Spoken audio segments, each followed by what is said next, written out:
Hello বন্ধুরা, কেমন আছো? আশা করি ভালো আছো। আমিও অনেক অনেক ভালো আছি। তো আজকে আমি একটা বিশেষ কারণে এসেছি। অনেকদিন ধরে আসবো ভাবছি এভাবে কথা বলতে, বাট হচ্ছে না। তো আমি চলে আসলাম, বাড়িতে সব কাজ কমপ্লিট করে আমি দোকানে চলে আসলাম এখন, ঠিক আছে? তো আমি দোকানে চলে আসলাম। তো আমি কিছু কথা বলার জন্য, এই কথাটাই বলার জন্য কি আমার ফেসবুকে আমার অনেক কজনই আছে, আমার বাপের বাড়ির, আমার শ্বশুরবাড়িরও, ঠিক আছে? তো অনেকেই হয়তো আমি কোনোদিন ওদের সামনে আমি কোনো কথা বলিনি মুখ তুলে, ঠিক আছে?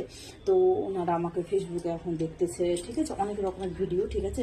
তো আমি আশা করি আমি কোনো খারাপ ভিডিও এরকম করবো না, বাট করিনি, বাট করবো না। হ্যাঁ, তো যদি কাউকে যদি কোনো কিছু যদি খারাপ লেগে থাকে প্লিজ কমেন্টে বলতেই পারো।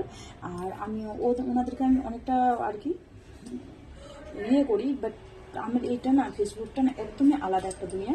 তো তাই কেউ মাইন্ডে নেওয়া না। তো আর যদি কোনো কিছু যদি আমার কাছ থেকে যদি কোনো কিছু যদি ভুল হয়ে থাকে তাহলে আমাকে ক্ষমা করে দিও প্লিজ। আর এটা আমার একদমই আলাদা দুনিয়া, ঠিক আছে? তো ওই জন্য কেউ মাইন্ডে করবা না। আর কি বলবো, যখন তোমরা এসেই পড়েছে তো দেখো, ঠিক আছে? এভাবে পাশে থেকো।